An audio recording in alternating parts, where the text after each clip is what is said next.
Hi guys, welcome back to my channel. If you are new here, my name is Elena and I upload plant videos now on Thursdays at 11 a.m. Hit that subscribe button if you guys are here to stay. Today we are going to be talking about the most dramatic plant I have ever had. And I have a lot of calithias. And this one trumps them all.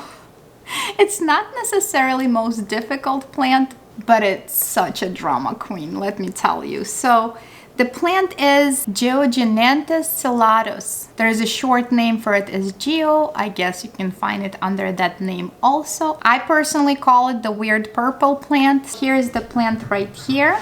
If you guys been shopping at the big box stores, you probably start noticing these plants appearing. This is a new genus. And this plant is very new on the market. I mean, this plant been around in nature, but it's new plant to the market. It does look very, very different. I love almost black foliage. It's very, very glossy. It does have that purple vein on the inside. I mean, it's pretty amazing. And the back of the leaves is very, very purple. I've been seeing them even before they hit the big box stores, and I was a little bit fascinated. Something is so alien about this plant, just this really dark foliage, just fascinating to me. And I was able to find one at Lowe's. It is Costa Farm Trending Tropical Collection. I gotta tell you, my plant does not look that amazing because honestly, none of them do in the store. I had a few choices and this is literally the best I could pick out, and we're talking, these are the leaves that I bought it with. There's two new leaves already. This one right here grew in my care. This leaf, this tiny leaf, grew in my care also. This large leaf right here, and this leaf, I don't know if you guys can see, and this leaf right here grew in my care. So it's definitely a pretty fast growing plant, but it is very dramatic and I will get to it. As I mentioned before, it's a very recent plant in production, so you will start seeing them in the big box stores and local nurseries. So it's definitely hitting the market. It's going to be there if you guys are interested in something like this. First, let me tell you what I know about this plant. Since it's so new on the market, there is not much information on it yet. So here's what I found about it. In the wild, this plant grows in understories, so immediately you would think this plant is a low light plant. It can adapt to low light, yes, but it does need a bright and direct light. So if you have a southern window, definitely I would not put it in the window. I would pull it back a little bit to maintain this dark foliage. Watering, that's where the whole drama comes in, you guys. It is absolutely insane. From what I understand, this plant needs to be watered when it's 25% dry.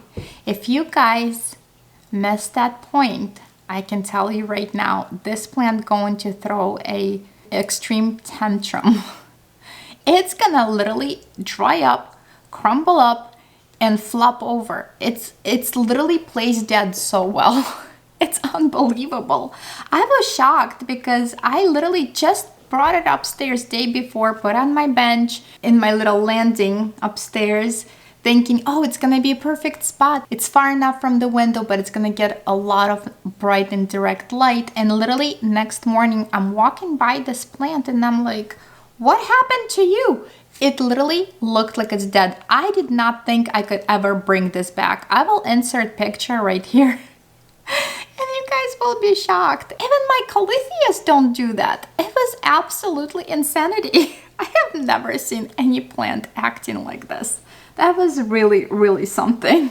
Once I watered it, it bounced back pretty quickly. I want to say it was in a few hours it's perked up and all the leaves were up. Obviously, you do not want to do it too often to this plant. If it gets to that whole dramatic level, it will crisp up for you on the edges.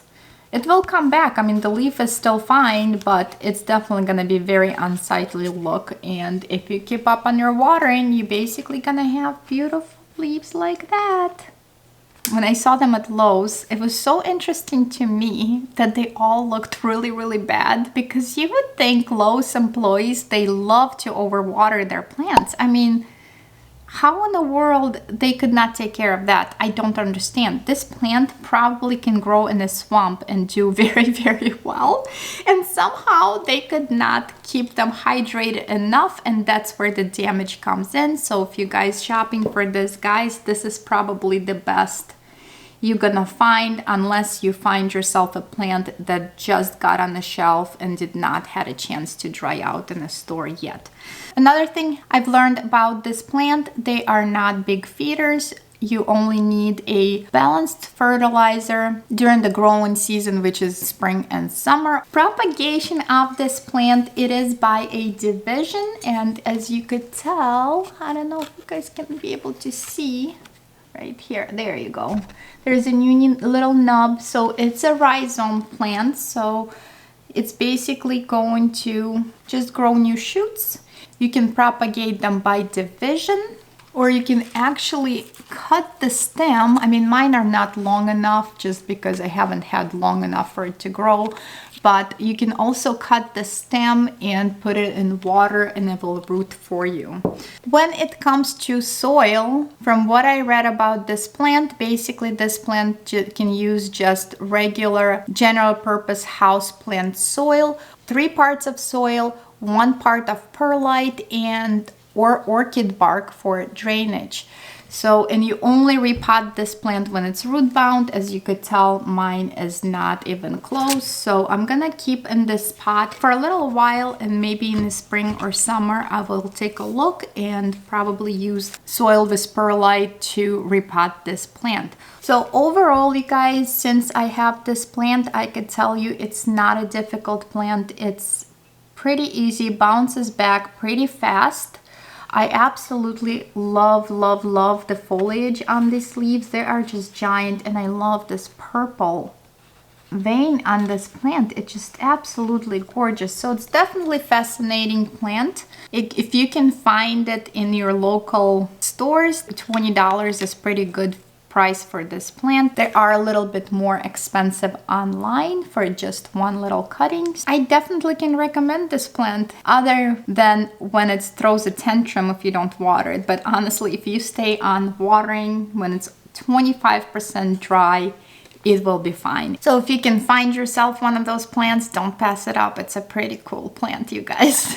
I hope you found this video very helpful. If you did, make sure to give it a thumbs up, share with your friends, and subscribe to my channel. And I will see you guys next Thursday at 11 a.m. Bye, guys.